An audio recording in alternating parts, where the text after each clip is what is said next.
So I give you two thoughts that I have. One is America is going to become the land of innovation, not the land of manufacturing. So I used to be a CEO of a contract manufacturer, public contract manufacturer. So I still believe, so everybody says everything moved to China. My answer is China doesn't innovate anything. First of all, they don't have the capital base to innovate. Right? You need capital to innovate, to take an innovation and go drive it. America will be the innovation capital of the world, and it will continue to be that way. Europe will follow behind, and then less developed nations will follow behind that. And we'll continue to innovate because that's just our culture. Right. Our culture is very entrepreneurial, very innovative. That's the first part of it. I think the second is we are now becoming especially between the age of 35 to say 35 and older, becoming very pessimistic, a very pessimistic society. We'd rather criticize ourselves than rally around good things. Right. So we'd rather criticize wars, if you think about it. We've been through a bunch of them in our history, right? One very ugly one when we were young in Vietnam, and so it's been.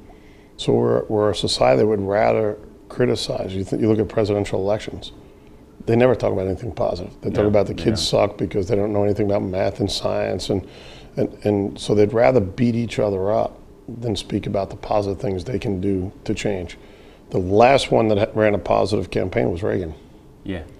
He was, hey, the country's in the doldrums, I'm going to pick it up. We need to be strong, we need to rebuild our military, blah, blah, blah. But when you have your politicians who are supposed to be your leaders and people that are on TV every day, like you talk about, pounding away at the negatives of, healthcare sucks. I don't think anybody thinks healthcare shouldn't be a right, that every American, we're a society that should have healthcare. I don't think if I asked anybody around, they shouldn't say that every human being in America should have healthcare. The question is how to pay for it. Right. But they beat each other up about, this whole healthcare thing. Well, guys, forget about beating each other. Figure it out and be positive. There should be no kid that dies because they don't have health care in America. That to me just doesn't seem right.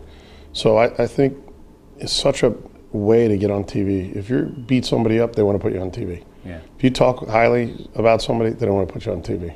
You're just not controversial enough. And that's, you could call it the Howard Stern syndrome. You could call it a lot of people who are in radio and TV for a while.